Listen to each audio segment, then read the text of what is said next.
What is up, everybody? Welcome back to a Race Week video. Welcome back to all our new subscribers, all our old subscribers. It is race prep day, so let's get to work. Sit back, enjoy the video.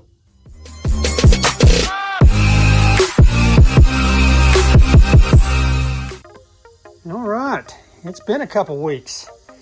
We have been away, went on vacation, not really vacation, went on a mission trip. I did some mission work out in North Carolina for a week. Then we had 4th of July. So hope everybody had a great 4th of July weekend. We actually took the car up to the family's firework tent in Republic. I'll post a picture of that here. It was a great time. Had lots of kids come out and seen the car. Lots of adults came and seen the car. It's always just good to get the race car out. It's here for people's enjoyment, here for my enjoyment. So it was good to have it out there, let everybody see it. Marty got to see it, the guy that built the engine, Marty's machine. Speaking of which, we got his sticker up there now. Marty's Motor and Machine, right there, 678-6974. If you're needing a new race motor. So he got to see the motor in the car. But the battery was dead. We had drained it because we were firing it up for the kids. And so went ahead and upgraded to the old Optima Yellow Top. Because I could not get the battery to recharge once I drained it down like that. So Optima, that Yellow Top is a little expensive. That's a $350 battery. But it's made for vehicles that alternators, which we don't have. It's a gel battery, which is safer in these race cars, and it's a deep cell, kind of like your trolling motor and stuff uses on your boat. So it's made for more cranking, higher cranking amps, stuff like that. So I got that in, and then also I'll show you what we got going on in the back here. All right. I don't know if you can see that puddle on the floor right there. That is all from that left rear shock. You can see the fluid on there. So I have lost the fluid out of my shock there. We're out here on a Thursday night, beautiful Thursday evening, getting the car ready to go, and I feel bad working on the car in the middle of the week, especially out here, because this is like 20-25 minutes away from the house. Hate taking time away from the wife because I'm gone so much, but you know, I was telling her before I left, I said I just hate working on the car, spending all morning Saturday up until time to leave getting this thing ready to go, because then by the time we get to the track, I'm wore slick. All I want to do is lay down and take a nap, and so it makes it not as fun. And so that's why I'm trying to get stuff done on the car throughout the week and get it ready to go. That way Saturday all I got to do is load up, head to the races. So anywho, we'll get the shock on, we'll get the carb adjusted, and then we'll see you guys at the track, because you won't sit there and watch me. I'm not going to film all the other stuff that I always do with the grinding tires and nut and bolting. You guys have seen that. So all right, sit back, enjoy. So I went ahead and bought an upgrade after talking with Farrar a little bit. I'd messaged him asking him what rating of shock I should buy for that left rear, and he was telling me, which, you know, we had talked about running Bilsteins next year. That was going to be one of the big expenses, is switching everything over from these AFCOs to these Bilsteins. This is the Bilstein SZ, and on the left rear, I'm running 920-80 standard. So that's 9-inch fully compressed, 20-inch fully extended, and 80 pounds of pressure, I'm guessing. You can get these in different settings, but this is what he recommended for the left rear. I definitely am planning next year on having all Bilsteins, all four corners. These things are expensive. It was $215, I want to say, shipped to the door. So I can't definitely afford to do 4 of those all in one whack. That's 900, almost 900 bucks before taxes. Let's see what would that be? 2, 4, 6, 8, 15, 30, 860 is what that would be to get all 4 shocks. So for a small budget team like us, one at a time is going to be the way we're going to go until next season when we get some sponsorship money. But figured I might as well replace, if I've got to replace one, might as well put what I'm going to have on there next year. Spend the extra $100 because even the AFCOs are over $100 now. It's insane.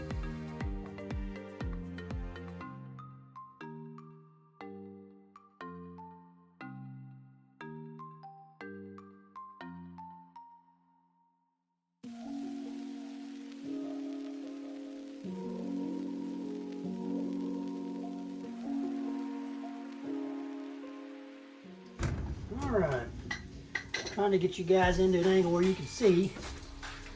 3/4 is the size of the bolts that hold the shock on. So let's take these off.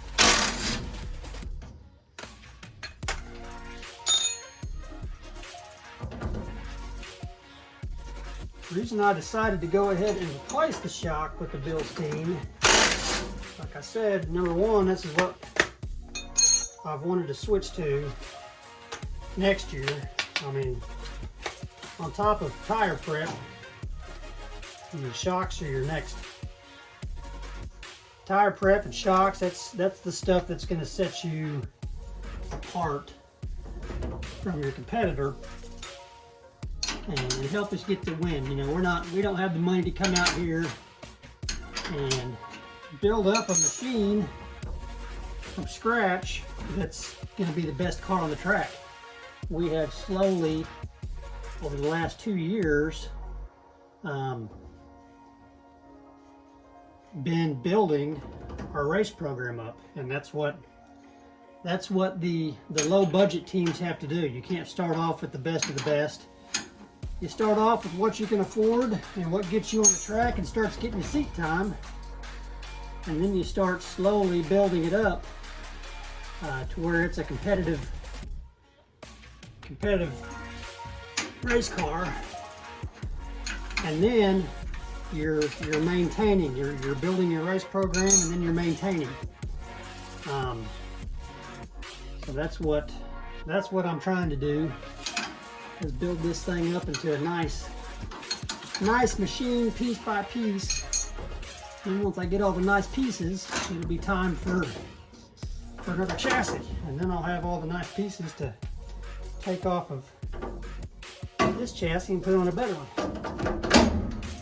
All right, we'll take a look at that here closer in just a little bit, see if we can see what went wrong on it. I need to go find a rag.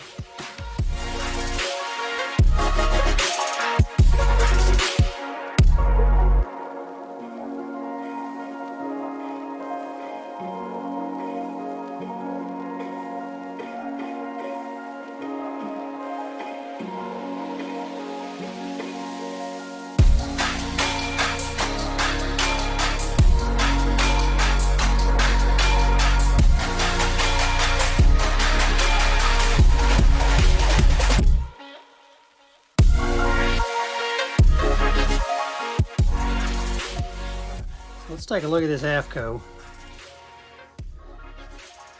It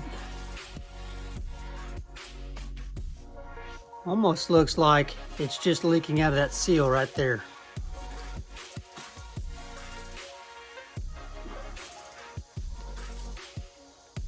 It's still hard to compress, but it's probably ain't got the rebound once you get it compressed. Let's try it.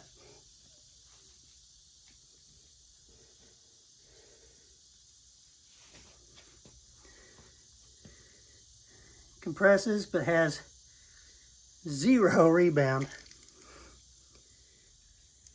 without a little assist. And you can hear the fluid moving around there. I don't know if you heard that or not, but I know the left rear,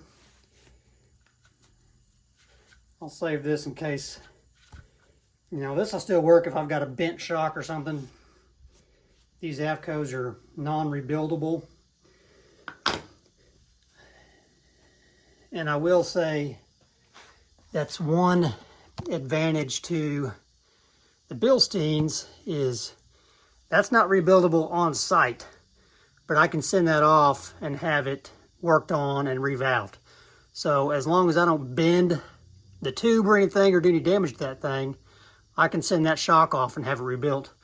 Probably for cheaper than buying a whole new one, I would imagine, or what's the purpose of having a rebuildable one?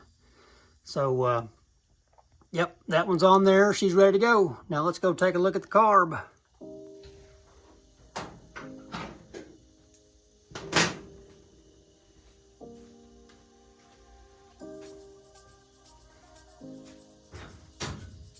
Man, I am dripping.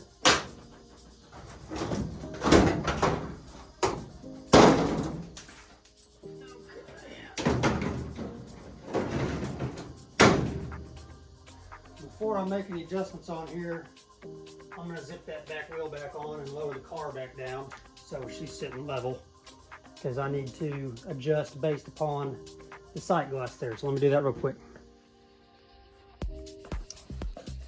Okay, so to adjust the level, what this screw does is adjust the float. The float's a little plastic drum inside of there that's attached to the spring that allows more or less fuel into the carb based on the need. So to adjust it, this is a 5/8 nut there, and then you've got a flathead screw on top. So you loosen the 5/8 nut, clockwise lowers the float, and counterclockwise raises the float. The float lays in there horizontal, so clockwise lowers it, which allows less fuel in the bowl, making it leaner, not as rich, and counterclockwise raises it, allowing more fuel in the bowl, and it's going to be a rich mixture. And so what we're doing is we're just leaning out the carb just a little bit. I mean, we're talking barely. That screw right now is sitting at 1 and I'd call that 7, 1 and 7. So we'll probably move it to 2 and 8. So we're barely making an adjustment on that, and we'll see how she does. All right, so I got my 5/8, got my flathead. I'm gonna crack this loose, and that turned to 12 and 6 was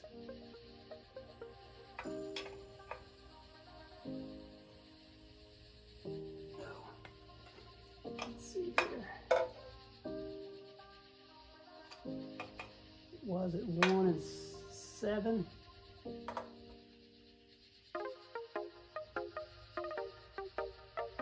I'm just gonna do that right there.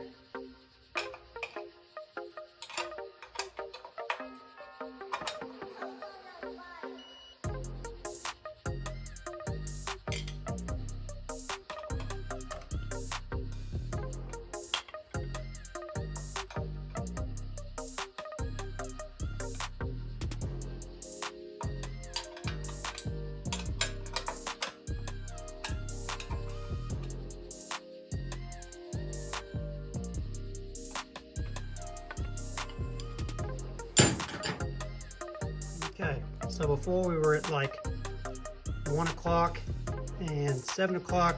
Now I've got her basically to the 2 and 8. So I just barely moved it over, tightened her back down. I'll fire her up here in a little bit and take a listen to it and see what she sounds like.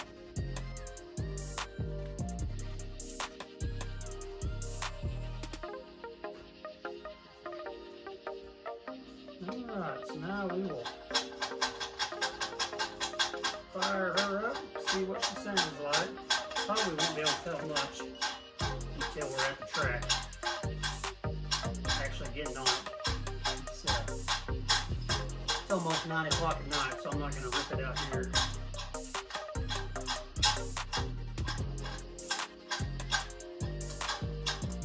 Long-winded.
Well, like I said, she sounds the same, so I won't be able to tell probably anything until I'm on the track.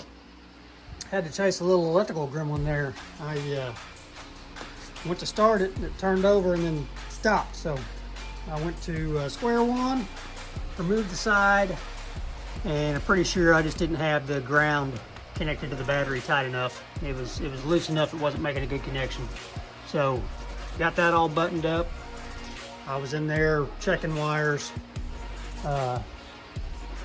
making sure, because it was like when I hit the, mine's got two switches. You've got the main battery switch, and then I've got the toggle switch over here that you flip up, this red one, and then there's the start button.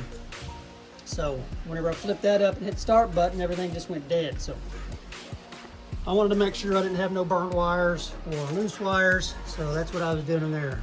I mean, my nice wiring job, I shouldn't have had anything going wrong in there, but I wanted to check. But anywho, joys of owning a race car, I guess. But everything sounds fine. After it's ran, the fuel is, I mean, it's halfway up, but it's got the bowl filled up right now. So we'll see what happens.